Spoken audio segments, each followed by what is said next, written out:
Máquinas térmicas y la segunda ley de la termodinámica. Nos dicen que las máquinas térmicas son aquellos dispositivos que a partir de las diferencias de temperatura produce trabajo mientras ésta cede calor. Cuando ésta cede calor a mi máquina o a mi sistema de trabajo, esta convierte la energía interna en trabajo útil. Están las máquinas térmicas de combustión externa y de combustión interna, y aquí vemos un ejemplo de ello. Estas máquinas térmicas de combustión presentan un depósito de energía en la cual ésta se transfiere a mi máquina por medio de calor y es denominada en este caso como QH. Cuando este QH llega a mi máquina o a mi material de trabajo, toma la energía interna de este y la convierte en trabajo útil, denominado en este caso como W. Ahora, toda la energía que es inyectada a este sistema no se convierte en trabajo útil. Parte de esta energía se pierde y es denominada como QC. Vemos que QH, QC y W siempre serán mayor a cero. Ahora, este sistema se evalúa según la eficiencia que ésta presenta, en donde nos dice que será la diferencia entonces entre el trabajo y cuánta energía se está invirtiendo en esto. Esta formulita se aplica para todas las máquinas térmicas que existan. Según el enunciado de la segunda ley de la termodinámica por el señor Kelvin Pratt nos dice que es imposible crear una máquina cuya eficiencia sea al 100%, es decir, que toda la energía que se inyecta al sistema se convierte en trabajo útil. Esto no es posible de hacer.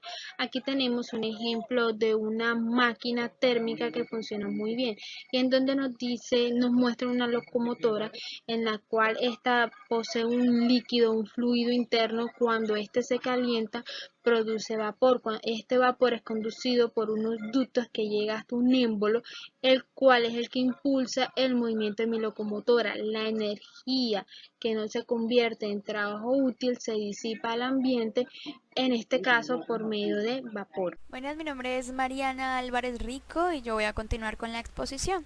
Ya mi compañera Vanessa les habló sobre lo que son las máquinas térmicas y la segunda ley de la termodinámica. Ahora vamos a afianzar un poco más estos conocimientos y ponerlos en práctica con el siguiente ejercicio. El ejercicio nos dice que una muestra de un mol de un gas ideal monoatómico se lleva a través del ciclo que se muestra en la figura. Acá podemos ver la figura. En el punto A, la presión, el volumen y la temperatura son P sub I, V sub I y T sub I, respectivamente. En términos de R y T sub I, encuentre A, la energía total que entra al sistema por calor por ciclo, es decir, que hallemos la suma entre lo que es Q1 y Q2. B, la energía total que sale del sistema por calor por ciclo, en este caso estamos hablando de Q3 y Q4. Y C, la eficiencia de una máquina que opera en este ciclo. Hasta ahí vamos a llegar con el ejercicio. Entonces, bueno, comencemos hallando lo que sería Q1. Vamos a poner acá el pincel y vamos a Q1.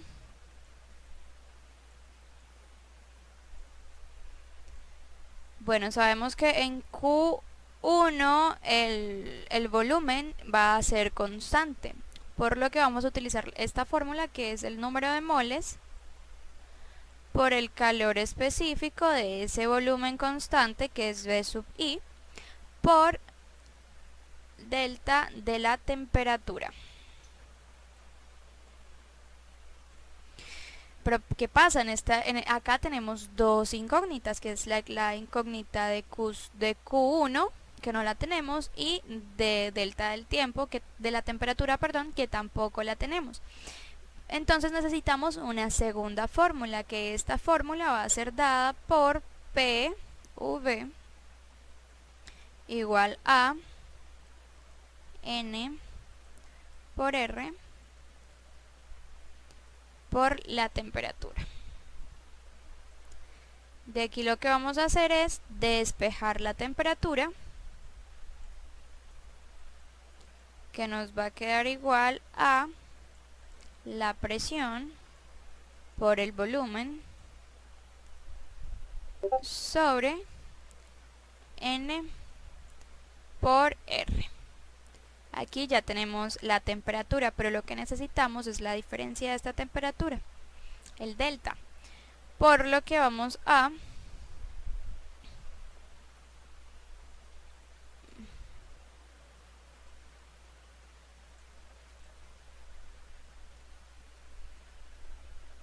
hallarla. Sabemos que pues el delta sería la temperatura final menos la temperatura inicial. Entonces vamos a hallar lo que sería bueno, vamos a poner aquí el delta. Delta de T va a ser igual a la presión final por el volumen final sobre N por R, menos la presión inicial por el volumen inicial sobre N por R.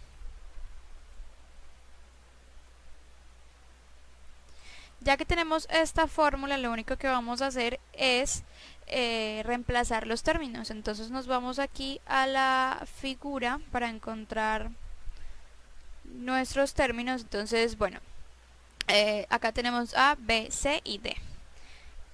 Si estamos en A sería la inicial y B sería la final. Entonces comenzamos con lo que está en B.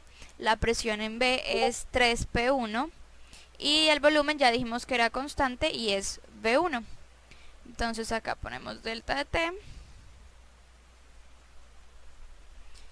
igual a 3P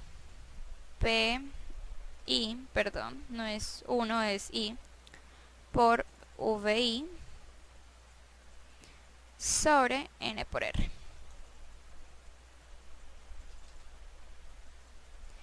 Esto menos la inicial, que en la inicial entonces está en A, y acá tenemos que es PI y el volumen constante. Entonces menos PI por el volumen constante sobre NR. Ya lo que nos queda aquí es operar esto. Nos va a quedar entonces que delta de T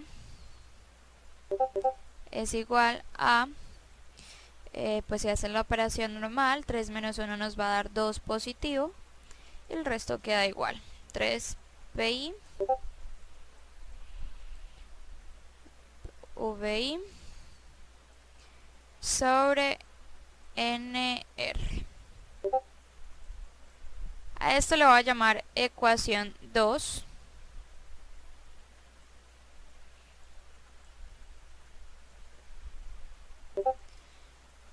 Y lo voy a encerrar con otro colorcito para encontrarlo más fácil ahorita.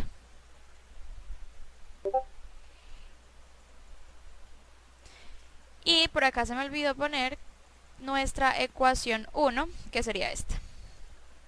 Ecuación 1. ¿Qué procedemos a hacer? Vamos a reemplazar, vamos a poner aquí, que reemplazo ecuación 2 en ecuación 1.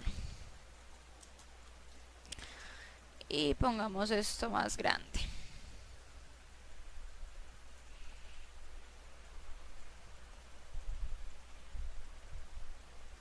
Listo. Sigamos acá. Entonces teníamos que nuestra ecuación era Q1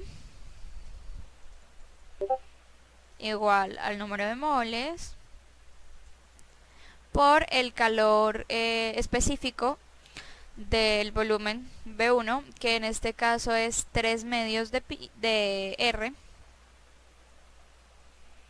3 medios de R.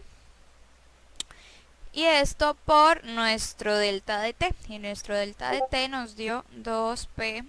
Está aquí encerrado en rojo. Nos dio 2P y VI sobre NR. Aquí esta R es mayúscula, perdón. Y acá podemos... se nos está acabando la hoja ya.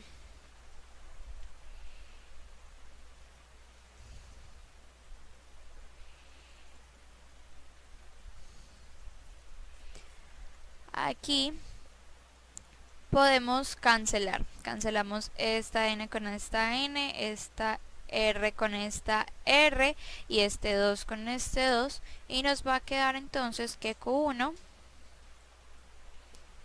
es igual... Uy, me falló ahí. Es igual a 2, perdón, a 3 pi por vi. Listo. Vamos a encerrarlo también. Ahora vamos a hallar Q2. Q2 va a ser el mismo procedimiento, con excepción de que en este caso lo que es constante no es el volumen, sino que va a ser la presión. Vamos a trazar una línea aquí. Y vamos a hallar. Q2 va a ser igual a la misma fórmula, el número de moles por el calor específico de la presión. En este caso puse, sí, calor específico de la presión por el delta de la temperatura. Entonces hasta acá va a ser exactamente el mismo procedimiento, porque también hay que hallar la temperatura. Hallamos la temperatura y hallamos esta misma ecuación. Entonces lo que vamos a hacer ahora es simplemente reemplazar en la ecuación directamente para ahorrarnos ese tiempo. Entonces, ¿cuáles son nuestros datos finales acá? Vamos a B. Acá en B, bueno, ya estamos hallando Q2. Entonces en Q2 lo inicial está en B y lo final está en C. Entonces vámonos a C. Dijimos que acá la presión es constante. Aquí se puede observar que es presión constante. Y es 3 PI. Y el volumen en C va a ser 2 VI. Entonces nos vamos acá y nos queda esto igual a... bueno. Aún todavía no.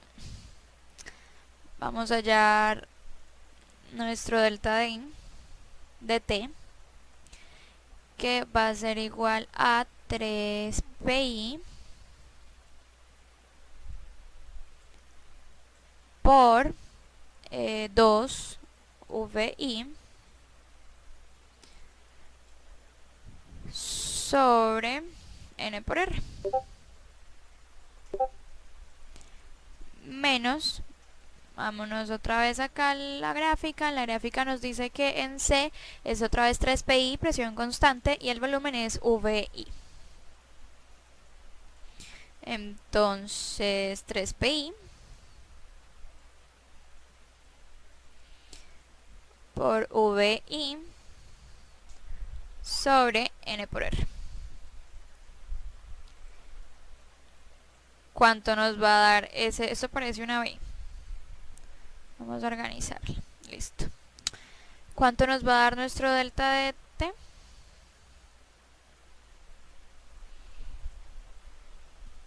Va a ser igual a hacer la operación. Esto nos va a quedar 3 pi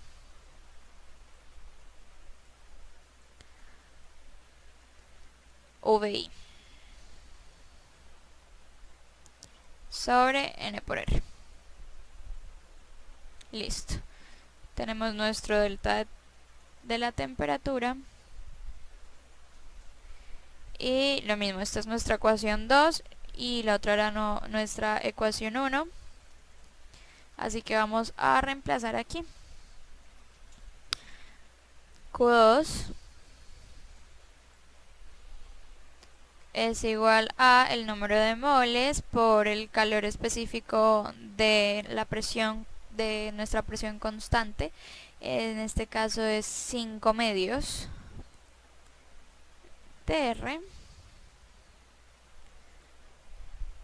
por lo que nos dio acá, que nos dio 3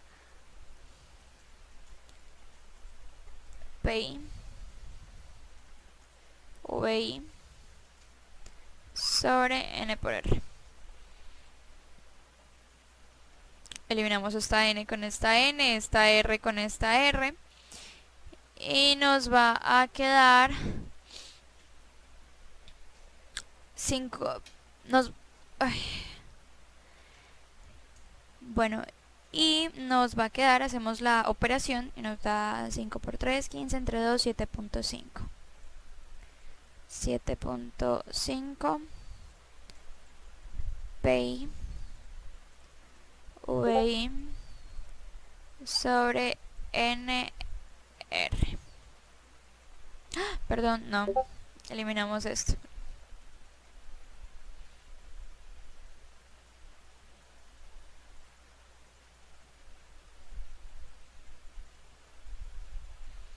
Y este sería nuestro Q2. Ahora, para poder resolver el inciso A, tenemos que encontrar la suma de estos dos para hallar el calor que entra al sistema. Como le dicen aquí, la energía total que entra al sistema por calor por ciclo. Entonces acá nuestro nuestro QH va a ser igual a una simple suma, ¿cierto? Arriba de Q1 teníamos que era 3 PI VI sobre N por R. Perdón, no. Estoy poniendo ese N por R ya de tanto que lo he puesto, pero no, ahí no va eso. Eso ya lo cancelamos. Aquí va más 7.5 PI por VI. Nos va a quedar entonces que QH es igual a 10.5 PI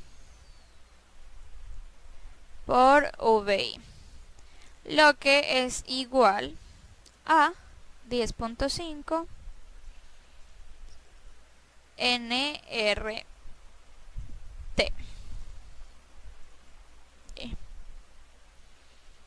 Listo. Esta sería nuestra respuesta A.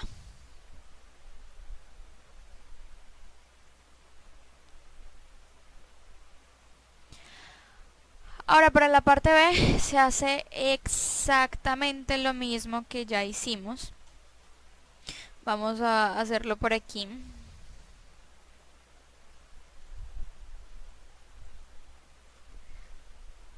Vamos a trazar otra línea aquí.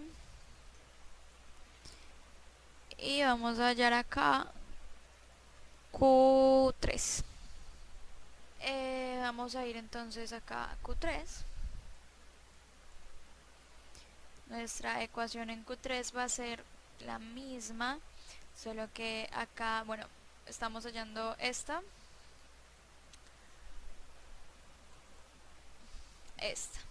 Entonces acá se puede observar que es de C hasta D y que el volumen es constante.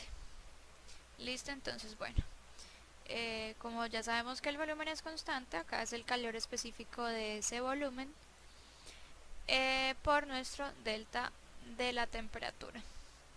El proceso va a ser exactamente igual el que ya hemos hecho 2 veces. Vamos a hallamos lo que es el delta. Este no es el pincel. Hallamos lo que es nuestro delta de T. delta de nuestra temperatura. Y esto, bueno, nuestra temperatura final sería P por 2VI, pues PI por 2VI sobre N por R. Ahora sí. Esto menos, acá en Q, en C, es 3PI, la presión,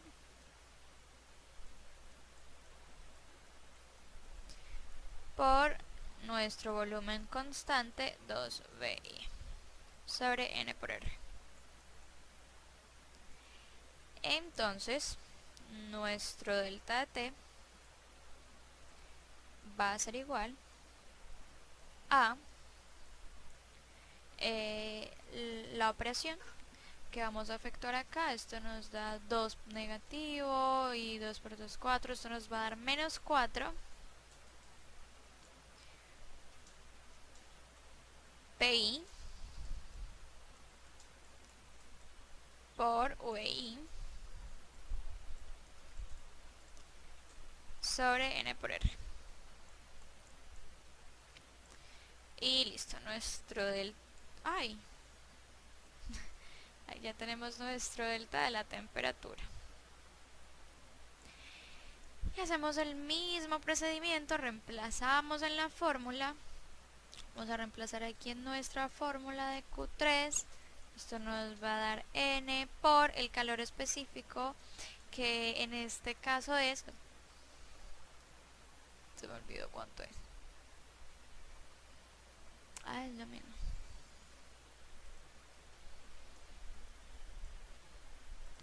Bueno, esto nos da N por nuestro calor específico, que vimos que es 3 medios de R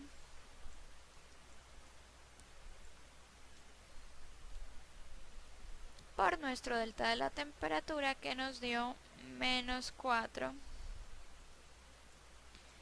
PI VI sobre N por R.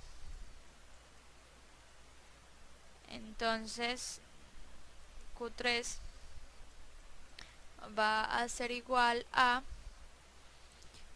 pues efectuamos la operación, N con N se va, R con R, esto queda esto quedan 2, y esto nos va a quedar 3 por 2 menos 6 PI por VI. Ya tenemos nuestro Q3, ya casi vamos finalizando la parte B del ejercicio. Vamos a hallar ahora Q4, que es la última que nos queda por hallar. Nuestro delta de T va a ser igual a, bueno, vámonos acá, tenemos PI sobre VI, pues PI por VI, perdón, PI por VI sobre N por R menos 2, si no estoy mal, 2 VI, sí, menos 2 VI por PI sobre NR. Hacemos la operación y esto nos va a quedar negativo también, y eso nos va a dar menos PI por VI sobre N por R, y encerramos esto en colorcito. Listo, reemplazamos esto acá en Q4 igual al número de moles por 5 medios de R por menos P y VI sobre NR. Y esto nos va a dar 2.5 VI menos 2.5 VI por PI.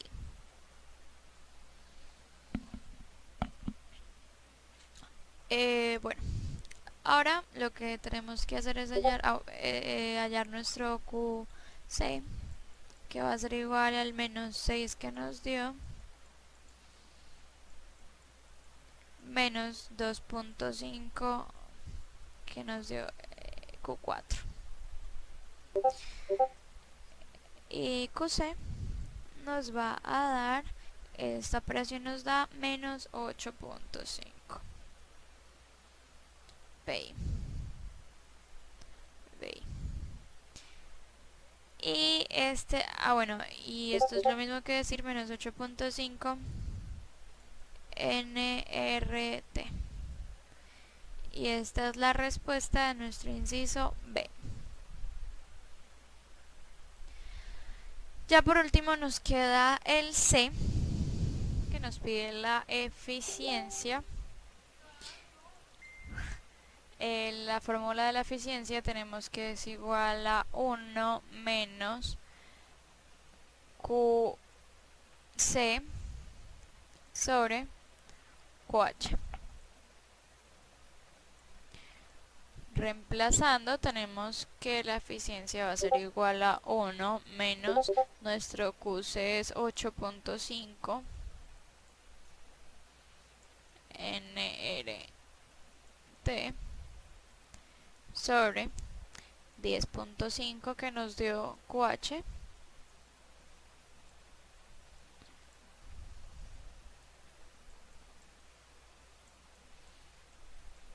y esto operando nos da que la eficiencia es igual a 0,19, o sea 19%.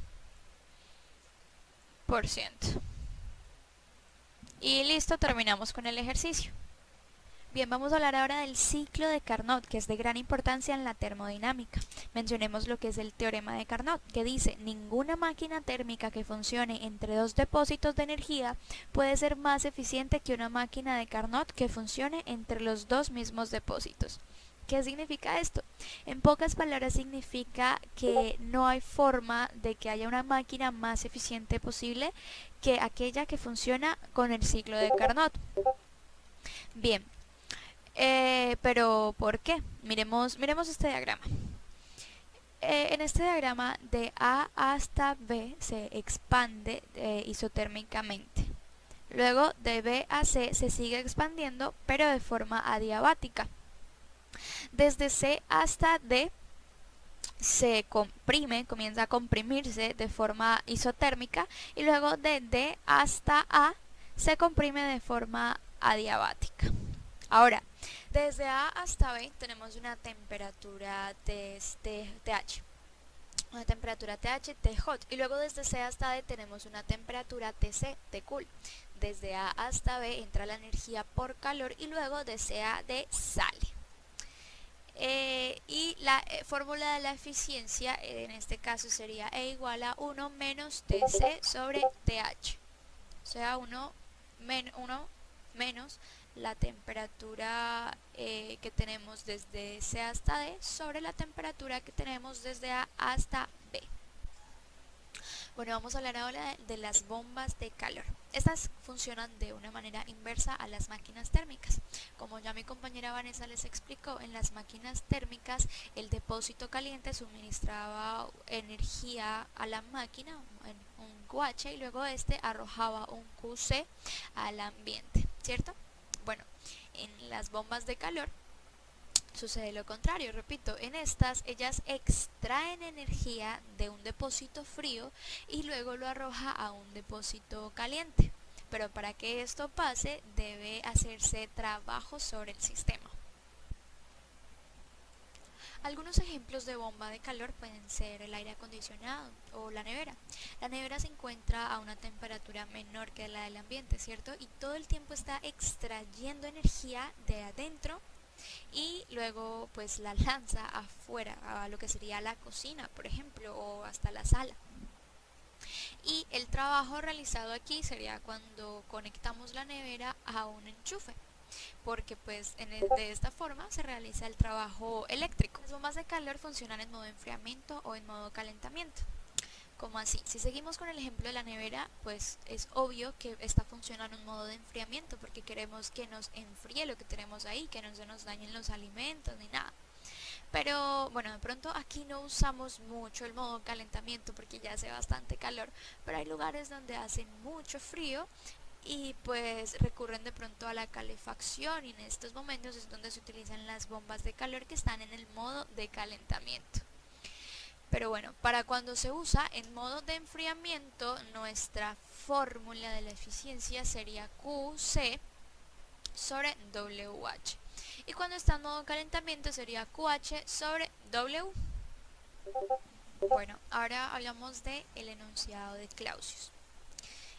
Nos dice que es imposible construir una máquina cíclica cuyo único efecto sea transferir energía de manera continua, mediante calor, desde un objeto a otro, a una mayor temperatura, sin la entrada de energía por trabajo. Pero, ¿qué significa esto? Significa que la energía no va a fluir de manera espontánea de un material que tiene una temperatura menor a un material que tiene una temperatura mayor, sin que se le suministre lo que sería el trabajo. Es decir, esta máquina para poder funcionar necesita que se le añada trabajo, pues sin trabajo no fluye la energía del depósito frío al caliente. Y ya por último, para terminar, tenemos las bombas de Carnot. Las bombas de Carnot, las más eficientes, también funcionan con el ciclo de Carnot, y el coeficiente de operación para el modo de enfriamiento es la temperatura, la temperatura C sobre la resta de la temperatura H sobre la temperatura C.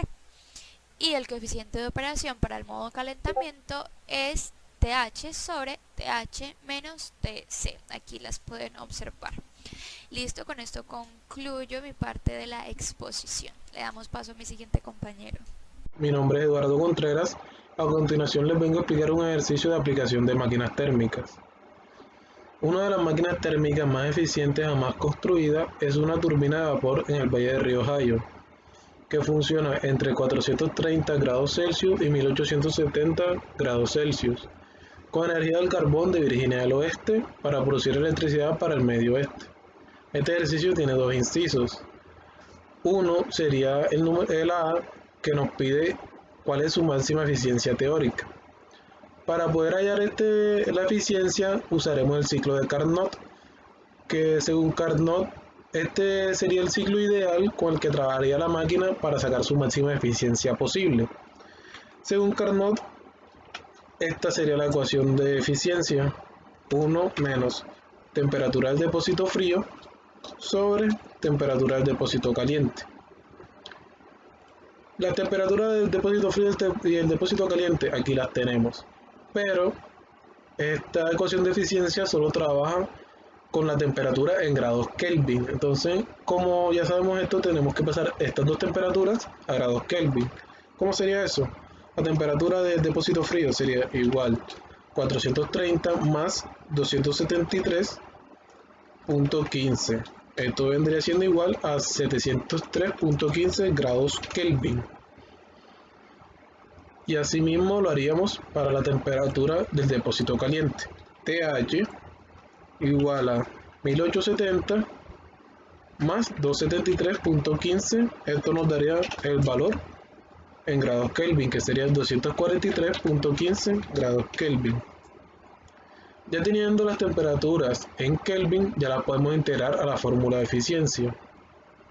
Quedaría así: máxima eficiencia teórica sería igual a 1 menos, entre paréntesis, 703.15 Kelvin sobre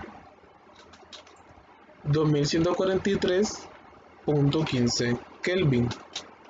Esto vendría siendo igual a el 77.2% de eficiencia que tendrá la máquina. ¿Qué quiere decir esto? Que la máquina, aunque le eleven a una temperatura mayor o menor, esta es la máxima eficiencia teórica que podrá tener la máquina. Listo. Para el punto B, La eficiencia real del motor ya no las dan, es 42%, que esto vendría siendo, pongamos un rayito aquí para separar,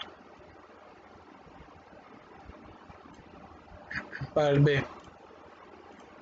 La eficiencia ya vendría siendo, ya me la va dando el ejercicio, que sería 42%, que esto quiere decir que es igual a 0.42, ¿cierto?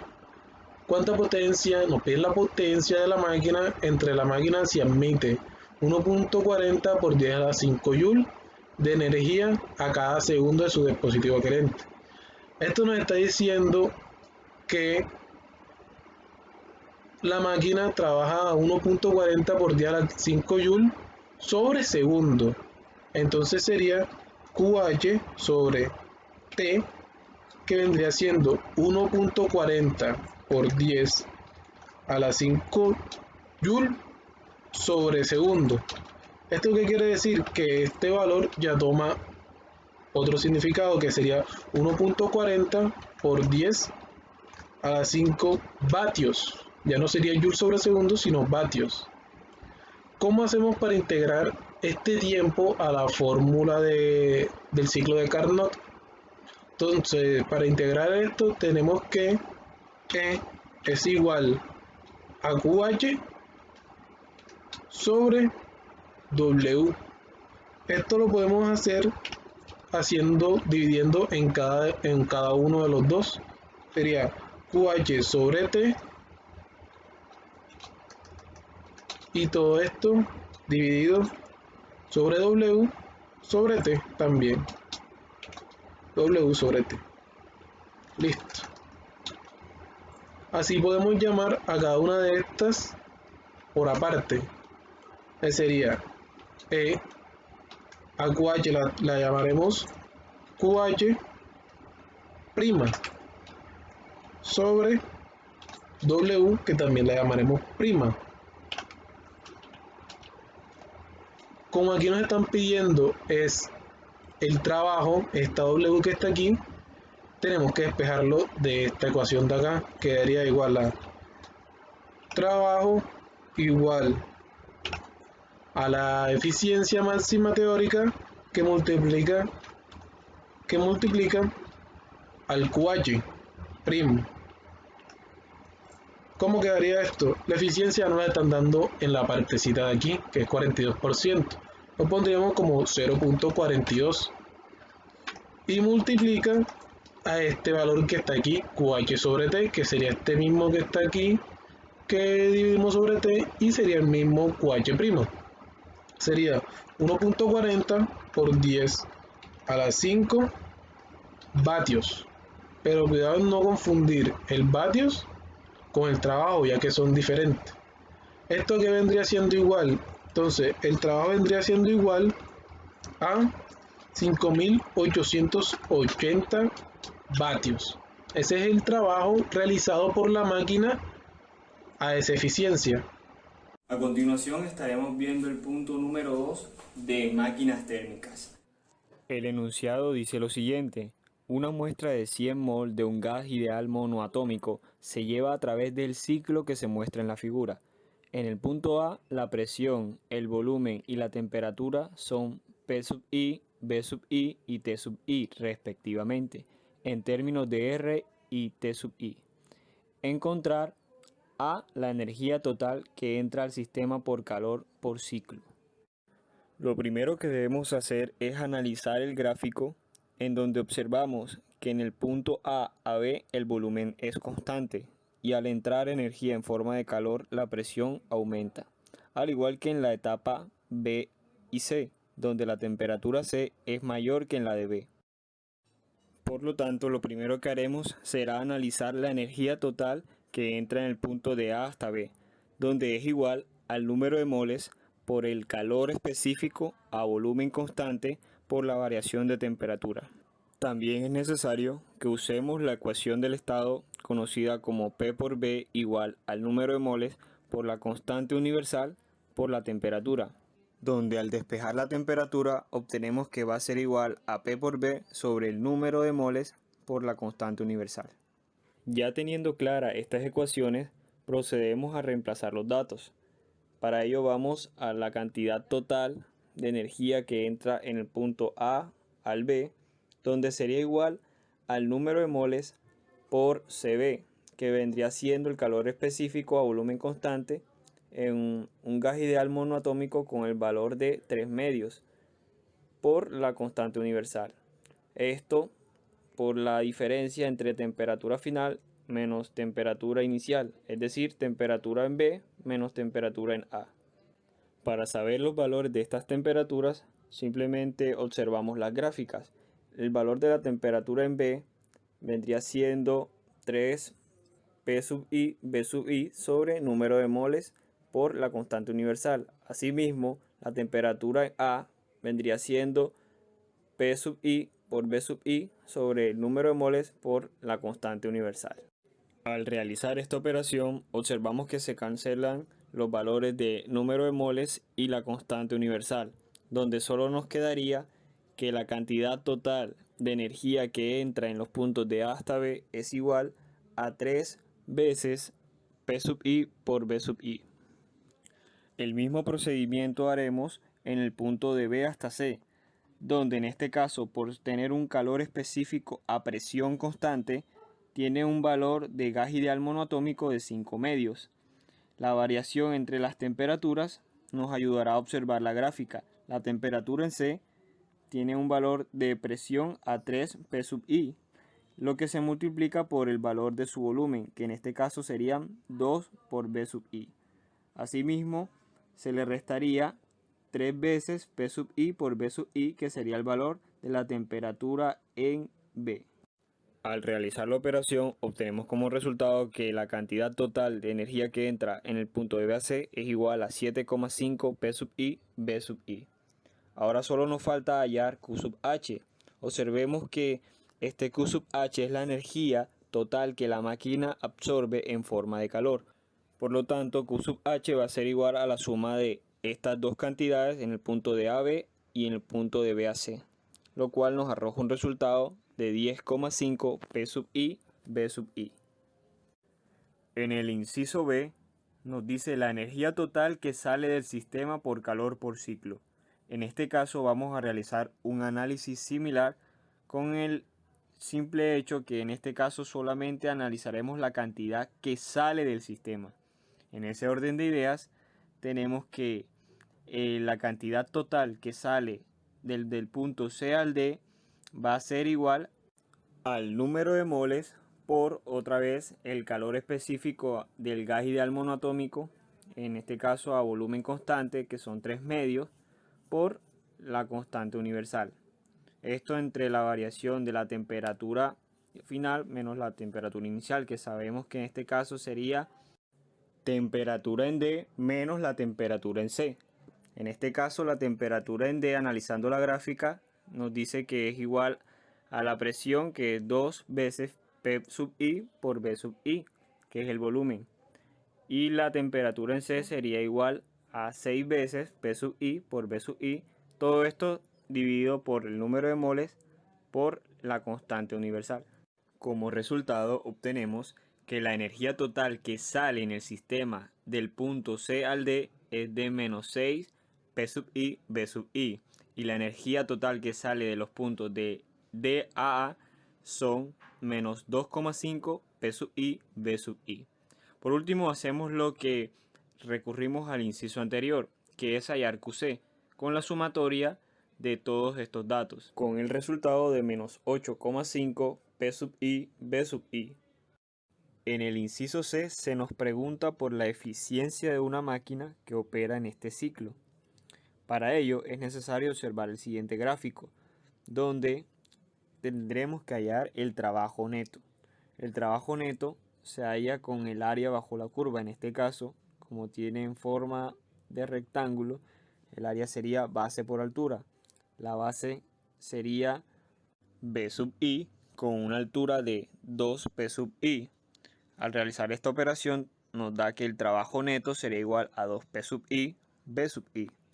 Para corroborar esto con los valores obtenidos anteriormente de 10,5 P sub I B sub I y menos 8,5 P sub I B sub I, Al hacer la sumatoria obtenemos que da 2P sub I, P sub I. Por lo tanto, el trabajo neto está acertado. Ahora, para hallar la eficiencia, usaremos la fórmula de trabajo neto sobre QH, que ya lo hallamos anteriormente. Esto sería igual a 2P sub I, P sub I sobre 10,5 P sub I, B sub I, con un resultado de 19%. Y ya por último, en el inciso D, se nos pide explicar cómo se compara la eficiencia con la de una máquina que funciona en un ciclo de Carnot entre los mismos extremos de temperatura. Para ello también debemos analizar este gráfico observando que el isoterma de C está por encima que en el de A. Por lo tanto, la temperatura en A va a ser inferior a las otras temperaturas, por lo cual igualamos la temperatura de A a la temperatura que funciona con la máquina de Carnot o la que funciona con el depósito en estado frío. Esto va a ser igual a P sub I por B sub I sobre el número de moles por el coeficiente universal. Asimismo, T sub C va a ser igual a T sub H, que sería la máquina en depósito en estado caliente. Ya con las ecuaciones planteadas, podemos proceder a realizar los diferentes cálculos, según la gráfica que nos muestra que en el punto B posee una presión de 3 P sub I y en el punto D posee un volumen de 2 B sub I. Esto nos da como resultado 6 P sub I, P sub I. Ya por último, solo nos queda aplicar la fórmula de eficiencia teórica en la máquina con ciclo de Carnot. Esto sería igual a 1 menos T sub C sobre T sub H. Entonces nos queda que 1 menos P sub I, B sub I sobre número de moles por la constante universal se va a dividir sobre 6 P sub I por B sub I sobre el número de moles por la constante universal. Esto nos arroja un resultado de la eficiencia del 83%, mucho mayor a la que nos dio anteriormente. Y con esto hemos llegado al final de este ejercicio número 2 de máquinas térmicas. Bueno, estamos en un ejercicio más de máquinas térmicas. El ejercicio nos dice, cierto refrigerador tiene una capacidad de operaciones de 5. Cuando el refrigerador está en funcionamiento, su potencia de entrada es de 500 vatios. Una muestra de agua de 500 gramos de masa y 20 grados Celsius de temperatura se coloca en el compartimiento del congelador. ¿Cuánto tarda en congelar el agua a 0 grados centígrados? Suponga que las otras partes del refrigerador permanecen en la misma temperatura y no hay fugas de energía al exterior. Así que la operación del refrigerador resulta solo en energía que se extrae del agua. Poniéndonos en contexto con el problema, nos dice que tenemos un refrigerador que almacena una muestra de agua con una respectiva masa y una temperatura inicial de 20 grados. Nos preguntan cuánto tiempo va a tardarse en congelar el agua a una temperatura de 0 grados. Entonces, primero tenemos que hacer la siguiente pregunta. ¿Cuánta energía hay que extraer del agua para congelarla? Partiendo de esa pregunta, pues la podemos responder con la siguiente fórmula. Q, que es la energía que necesita el agua para congelarse, es igual a C, que es el calor específico del agua líquida por la masa, por la variación de la temperatura, menos la masa por el calor latente de fusión. En este caso es negativo porque se está extrayendo el líquido. Reemplazando en la fórmula tenemos que el calor específico del agua es 4186 joules. En la masa que está en 500 gramos se pasa a kilogramos, 0.5 kilogramos, y la variación de la temperatura que nos da menos 20 grados centígrados, teniendo en cuenta que la temperatura final es 0 grados y la inicial es 20. La masa 0.5 kilogramos y el calor latente de fusión es 333.000 joules por kilogramos. Esto nos arroja un resultado de menos 208.360 joules. Ahora, tomamos como Q sub C la energía que se extrae. Esta es la energía que se extrae del agua. 208.360 joules la tomamos como positiva. Entonces ahora, ¿qué nos queda saber? Nos queda saber cuál es el trabajo que realiza el refrigerador para extraer esta energía del agua. Tenemos que la capacidad de operación es igual a Q sub C sobre W, que es el trabajo. Reemplazando el trabajo, tenemos que la que Q sub C, la energía que se extrae, 208.360 joules, sobre la capacidad de operaciones que nos brinda el ejercicio es igual a 5. Esto nos da un resultado de que el refrigerador realiza un trabajo de 41.672 joules. Ahora, teniendo ya el trabajo, vamos a responder la pregunta del ejercicio, que es ¿cuánto tarda en congelarse el agua a 0 grados centígrados? Para eso usamos la fórmula de potencia. Potencia es igual al trabajo sobre el tiempo. Despejamos el tiempo y eso nos da que el tiempo es igual al trabajo sobre la potencia. Reemplazando estos valores en la fórmula, tenemos que un trabajo de 41.672 joules y una potencia que nos la brinda el ejercicio, que es de 500 vatios. Esto nos da como resultado un tiempo de 83,3 segundos.